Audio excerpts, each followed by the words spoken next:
Have you ever wondered how you can teach your child basic skills, such as following instructions or looking at you when you call his name, in the quickest and most straightforward way possible? By structuring your lesson into 3 basic parts, you will be on your way to teaching your child all kinds of things.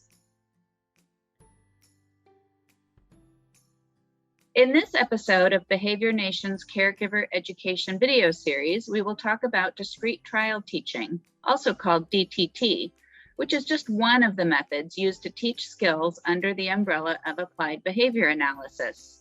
We'll talk about what it is, why you might want to use it, and how it's done. Then we'll look at some examples of DTT in action.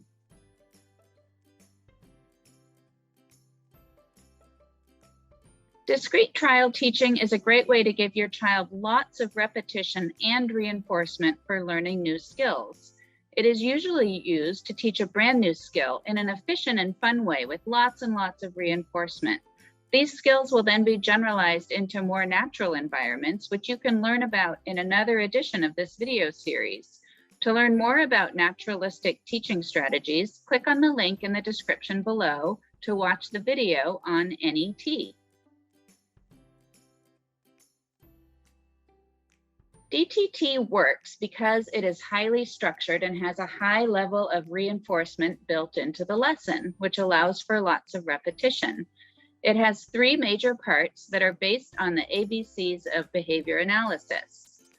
First, there's the antecedent, which is a stimulus or cue that is presented to the child that signals that a particular response is expected. Next, there's the behavior. This is when the child responds to the cue.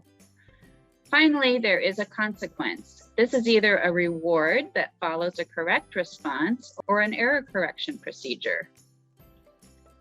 Finally, there is the consequence. This is either a reward that follows a correct response or an error correction procedure.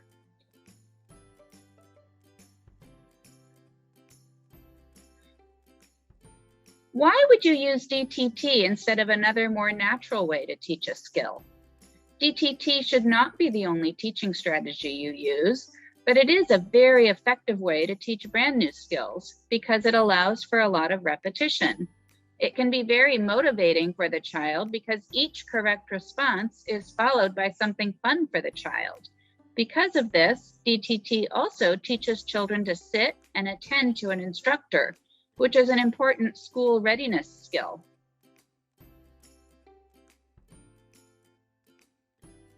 How is it done?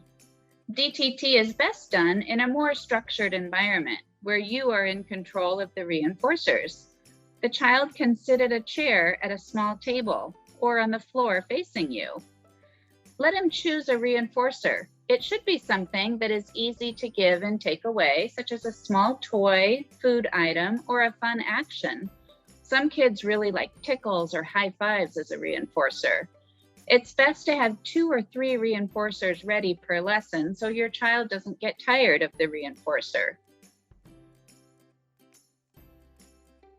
How is it done? Provide a cue or discriminative stimulus, also called an SD, that lets the child know what to do in order to get the reinforcer. The SD should be clear with no extra words and presented only once you have the child's attention. If you're teaching a brand new skill, you will provide a prompt immediately. This is to make sure the child responds correctly. We don't want him to guess or practice an incorrect response, and we don't want him to get frustrated. The prompt will be faded out over the following trials.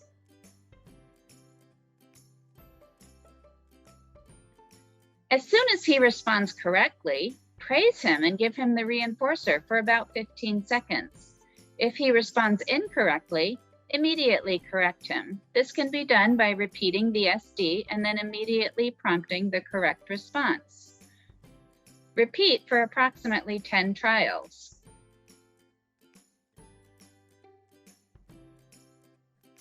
Let's take a closer look at each of the steps in DTT. When you give the SD, make sure you have your child's attention before you begin.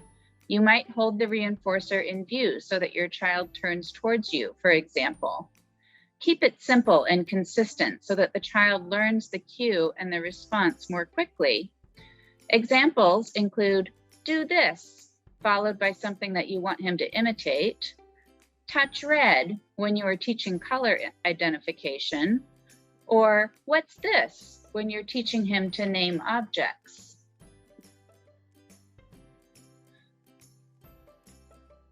Let's talk about prompting. The prompts you use to teach a new skill are important. When you're teaching a brand new skill, prompt immediately. For example, if you're teaching your child to follow the instruction, clap hands, you might prompt by clapping your own hands as you give the SD. The prompt ensures that your child can respond correctly and receive the reinforcer, which makes it more likely that he'll respond correctly the next time as well.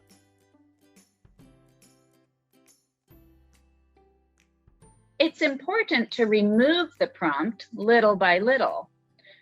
We call this prompt fading. Fading can be done by waiting 1, 2, or 3 seconds before delivering the prompt, or by gradually fading the intrusiveness of the prompt. For example, in our clapping hands lesson, your first prompt might be to clap your own hands. The next prompt might be to hold up your hands as if you're about to clap them, and then you might remove the prompt immediately.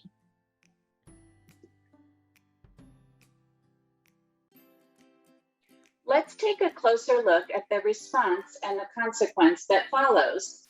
When your child responds to the SD, there are 2 possibilities.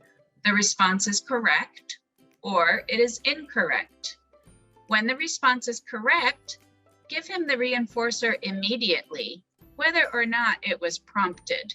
Be sure to accompany the reinforcer with social praise and keep it as specific as possible. For example, that's right, you touched the blue one.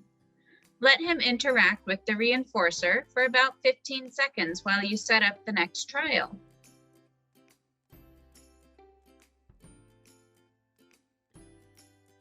Providing reinforcement immediately makes it more likely that your child will respond correctly the next time. Reinforcement should be varied and enthusiastic. If the child is tired of a certain toy, it will no longer be reinforcing. If he has already eaten several small treats, he may be satiated and not want any more. Now let's look at what happens when the child responds incorrectly.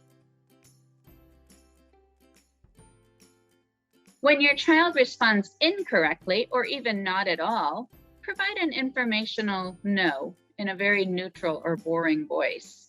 Next, repeat the SD along with an immediate prompt to make sure he responds correctly. The no is just a way to provide information to the child that his response wasn't correct and won't be followed by reinforcement. Or instead of saying no, you could also simply pause for several seconds and then repeat the SD with the immediate prompt.